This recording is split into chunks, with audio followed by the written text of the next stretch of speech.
Shalom. Bagaimana kabar anak-anak semua? Pasti luar biasa.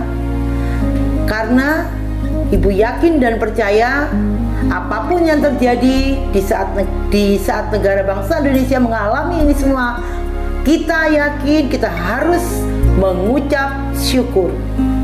Anak-anak, selama kurang lebih 30 menit ke depan kita akan belajar bersama-sama tentang pendidikan agama Kristen dan budi pekerti bersama dengan saya, Johanna Novita. Sudah siap semua anak-anak? Jangan lupa siapkan Alkitab kita di kanan atau di kiri. Mari kita sama-sama masuk di dalam doa. Mari anak-anak, lipat tangan, tutup mata, mari kita berdoa.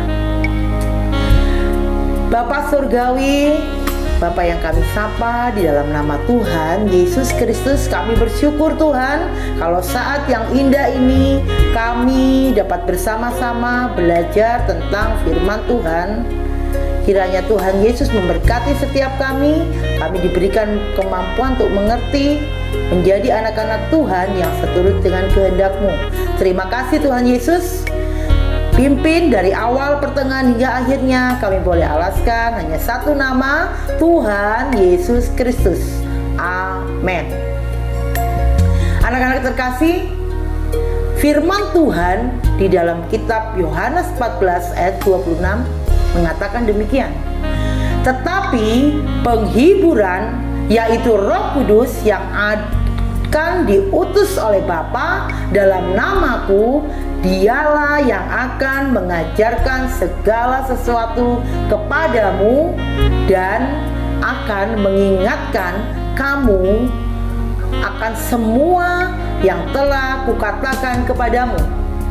Anak-anak terkasih, firman Tuhan di atas itu yang menopang pembelajaran kita saat ini.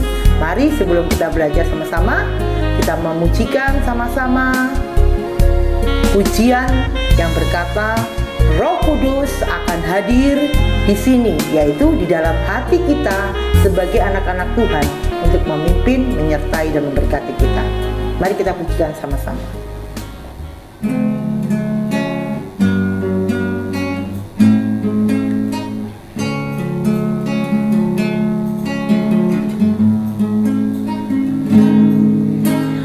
Roh Kudus, Kau hadir di sini. Roh Kudus, ku mengasihimu. Kau lembut, kau manis, kaulah penghiburku, penolongku, diutus Bapakku. Roh Kudus, Roh Kudus, Kau hadir di sini. Roh Kudus, ku mengasihimu. Kau lembut, kau manis, kaulah penghiburku, menolongku, diutus Bapakku. Kami membuka hati, ku buka hati untuk Roh-Mu Tuhan. Ku buka hati menyembah-Mu Yesus. Jamahlah aku, penuhi aku dengan kuasa Allah Maha Tinggi. Anak-anak terkasih, pujian ini nyanyikan dengan sungguh-sungguh. Sebelum kita masuk dalam pembahasan materi, kita undang Roh Kudus hadir dalam hati kita untuk memberikan pengertian. Kita mengenal firman Tuhan lebih dan lebih lagi seturut dengan kehendak Tuhan. Mari kita pujikan dengan sungguh-sungguh. Roh Kudus, Kau hadir di hati setiap kita. Roh Kudus, Kau hadir di sini. Roh Kudus, ku mengasihimu. Kau lembut,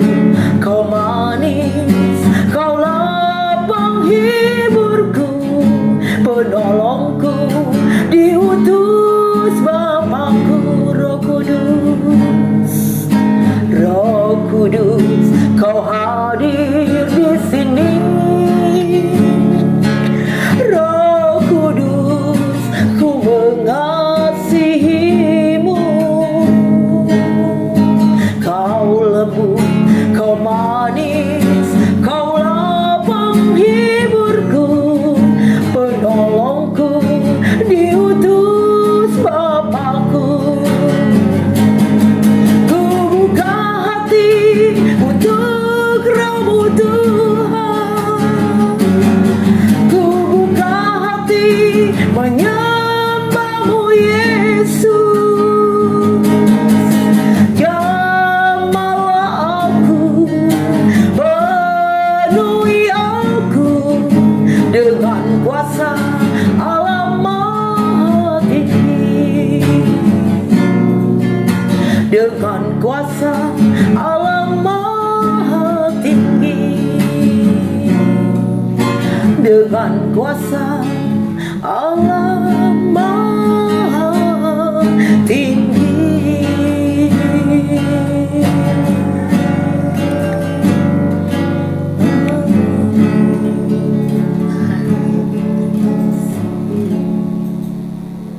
Anak-anak yang terkasih di dalam Tuhan Yesus, kalimat pujian di atas yang akan kita bahas bersama-sama, bahwa Roh Kudus selalu hadir buat kita semua. Kita sama-sama belajar dari bab 5 yang mengatakan Roh Kudus penopang hidup orang beriman. Anak-anak yang terkasih, anak-anak, kita tahu pencurahan Roh Kudus terjadi pada hari Pentakosta, yang berarti hari ke-50. Dan oleh gereja perdana, perayaan Pentakosta diberi nama baru, yaitu turunnya Roh Kudus. Kepada para rasul dirayakan hari yang ke-50 setelah kebangkitan Tuhan Yesus. Anak-anak, Roh Kudus itu sendiri adalah pribadi Tuhan dalam konsep Tritunggal, dan bahasa Ibrani dikatakan adalah Ruach Hados.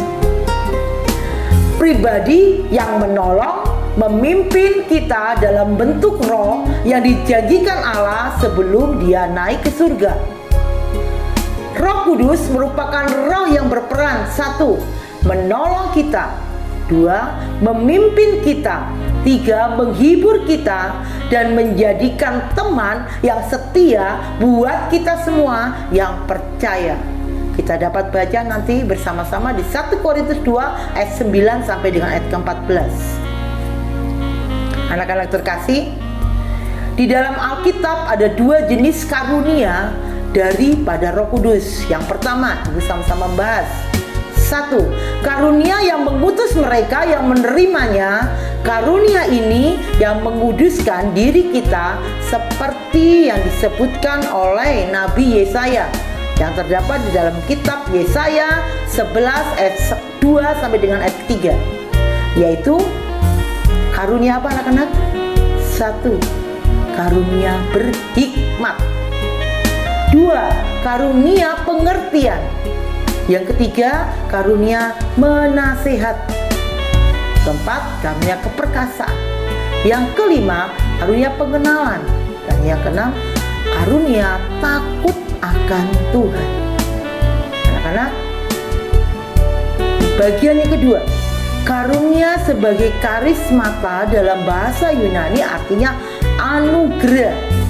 Karunia ini diberikan kepada kita untuk dapat menolong orang lain.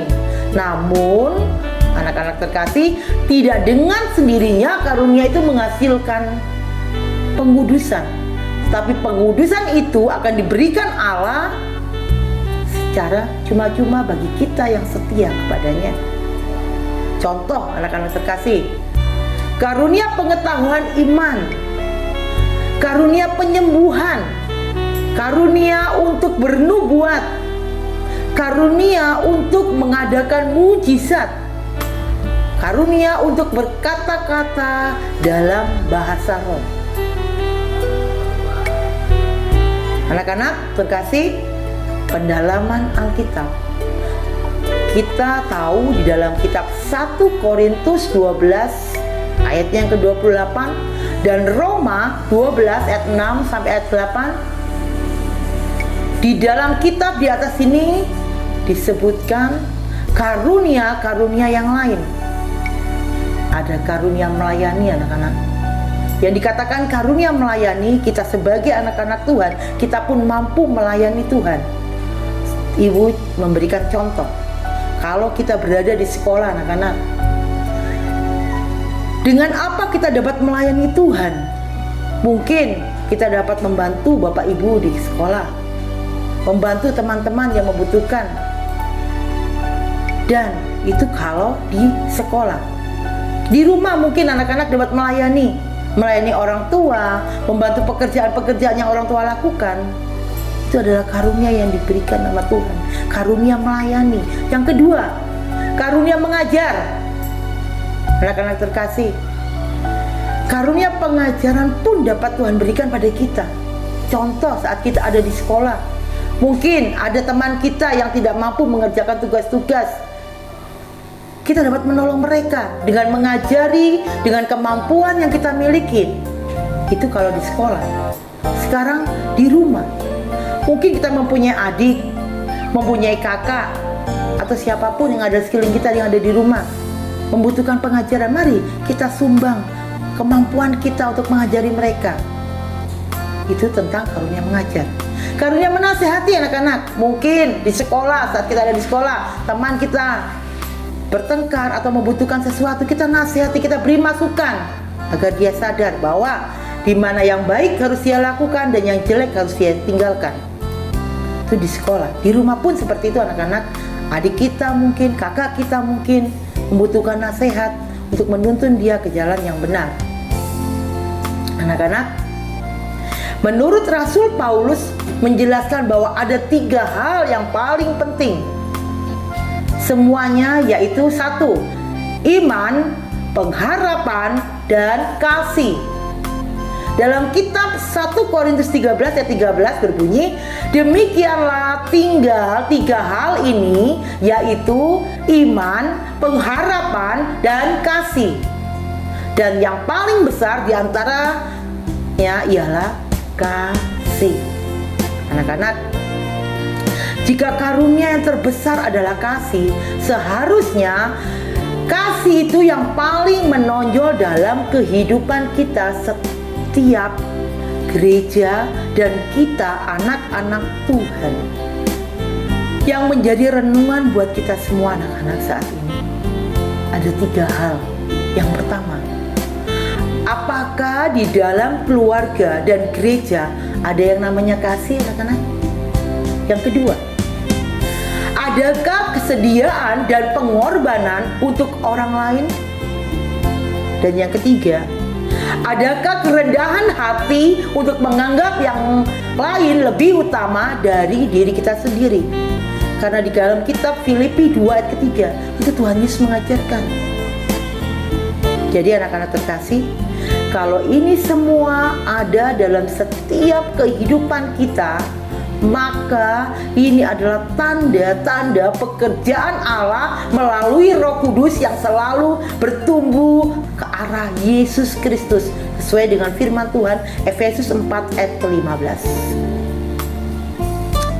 Oke, anak-anak terkasih, kita tidak membahas semua karunia Roh Kudus itu, melainkan hanya membatasi pada peranan Roh Kudus dalam penopang hidup kita sebagai orang-orang beriman, agar kita memperoleh kekuatan dalam menghadapi berbagai tantangan dan pencobaan. Anak-anak terkasih, janji Tuhan Yesus tentang Roh Kudus, Ibu akan menjelaskannya. Yang pertama, Roh Kudus menampakkan diri saat itu ada di dalam kitab Markus 1 ayat ke-10. Pada waktu peristiwa pembaptisan Yesus Kristus di Sungai Yordan, pada saat itu ia keluar dari air, ia melihat langit terkoyak dan roh seperti burung merpati turun di atasnya. Yang kedua, Roh Kudus memimpin Yesus di padang gurun saat dicobai dengan iblis. Nanti kalian bisa baca dalam Markus 1 ayat ke-12.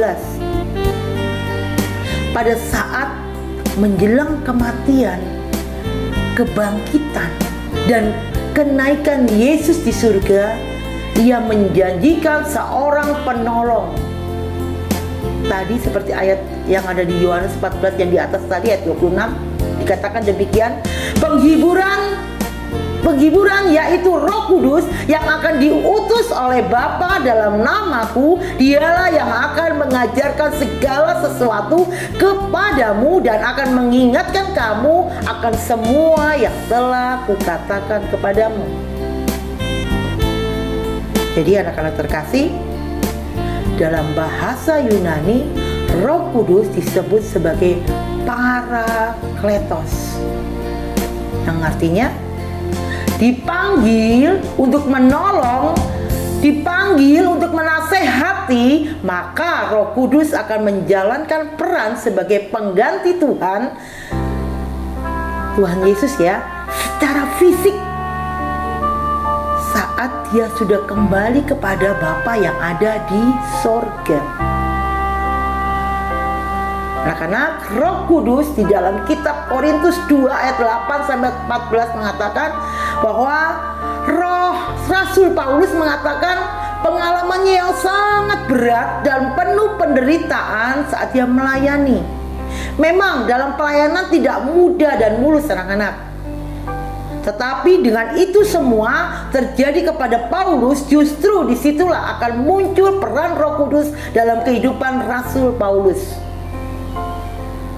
Karena apa? Karena terdapat dalam kitab 2 Korintus 5 ayat ke-5 yang berbunyi demikian, tetapi Allah lah yang justru mempersiapkan kita untuk hal itu dan mengaruniakan Roh kepada kita semua, jaminan segala sesuatu yang telah disediakan bagi kita.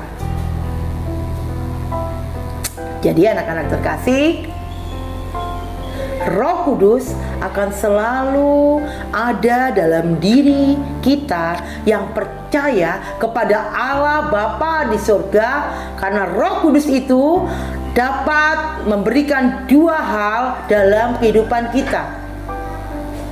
Anak-anak, kita bahas satu persatu. Yang pertama adalah Roh Kudus memberikan penghiburan dan menguatkan. Ibu akan bahas satu persatu. Yang pertama adalah penghiburan, yang berarti jika kita bersedih, Roh Kudus hadir memberikan kekuatan buat kita. Yang kedua, sebagai penguatan, yang menguatkan hati kita melalui iman percaya kita kepada Yesus di saat kita mengalami suatu cobaan. Anak-anak, yang kedua adalah Roh Kudus menguatkan gereja dan umatnya. Jika Roh Kudus ada dalam diri kita, maka Ia membuat hidup umatnya lebih baik dan sejahtera.